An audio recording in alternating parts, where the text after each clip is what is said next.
Listen, if you're trying to buy your house in 2025, you probably have some concerns about affordability. Hi, I'm Amber. I'm a licensed realtor. I help people to get access to home grants and down payment assistance across the United States.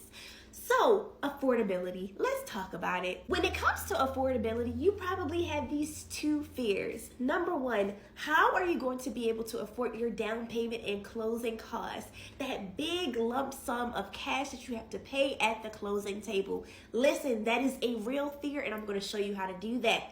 The second thing that you're probably afraid about is how in the world am I going to afford the monthly payments on my house? So number one, if you're afraid of how you're going to be able to afford your down payment and closing costs, the first thing to do is to actually estimate what your down payment and closing costs will be. So one of the easiest ways I tell all of my students to do this is to just take the purchase price of your house. So how are you going to find the purchase price of your house? Go on Zillow or Trulia.com. Look at houses that you like. Look at them. See what the typical price point is. So let's say, for instance, your typical price point is $300,000. Multiply that by 10%, and that's going to be the down payment and closing costs for the average first-time home buyer in 2025. So let's say it's 10% of $300,000, then your total down payment and closing costs will be around $30,000. Okay. Now, if you just said to yourself $30,000, where in the world am I going to get $30,000 in cash? Then guess what? You're in the right place, baby, because my specialty is home grants and down payment assistance. Go ahead and grab my grants list where you'll see over 250 programs across this country that's going to help you cover your down payment and closing costs. If you don't want to use my list, you can always use Google. You can try to Google programs, but I cannot confirm that these programs are tried and true. So that's why I suggested using my list. The second fear that you had was affordability of your monthly payments. That's why when you're going through the pre-approval process and you're having your conversations with your lender, I suggest that your lender give you a breakdown.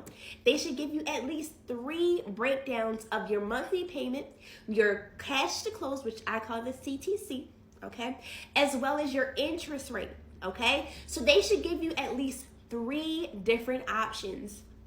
Each option is going to have a different monthly payment. Each option is going to have a different cash to close. Each option is going to have a different interest rate. You can use an affordability calculator, or you can use the estimator on Zillow to see what your potential monthly payment is. I will, however, say that when you're looking at your monthly payment, you need to look at these 4 things: your principal, your interest, your taxes, and your insurance, okay? We call this the PITI. So make sure that you're looking at each of these 4 items to make sure that you can afford your monthly payment. I had a student work with me. She was looking to buy a property to retire in. She had been working for a very long time. She said, Amber, I don't know anything about affordability. Can you help me? She and I talked to the lender. The lender gave her 3 different options. 3 different options where she was able to either buy down a rate by getting a credit from the seller. Another option where she just went flat out, got her down payment assistance program, used that. Another option where she paid her cash to close in cash, okay? So she had 3 different options. Each one gave her a different monthly payment, and each one gave her a different cash to close. Eventually, she went with the option that was the perfect mix of, okay, this is what I can afford for my down payment. This is what I can afford for my monthly payment on my mortgage. And this is what I'm comfortable with moving forward with, okay? So when you have each of those 3 options, which your lender should either talk to you about that on the phone or send you an email breakdown of each one. That's what I would suggest. I talked to my client.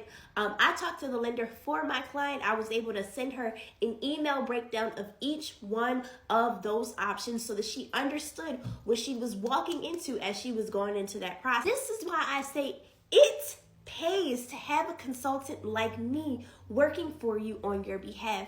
Because imagine if you're going into this process, you're talking to a lender and the lender is trying to shoehorn you into one option. You have no idea that that lender has other programs, that that lender has other loan packages, and that the lender has other options for you, so that you're not going for the highest monthly payment, you're not going for the highest cash to close, and you're not going for the highest interest rate. That's why working with a real estate consultant like myself is really going to help you out. So if you're interested in working with me for the next 6 months, okay? The next 6 months, meaning by the summer of 2025, we're getting you into your house, you're winning your home grants, and you're getting the keys to your new home, building your equity.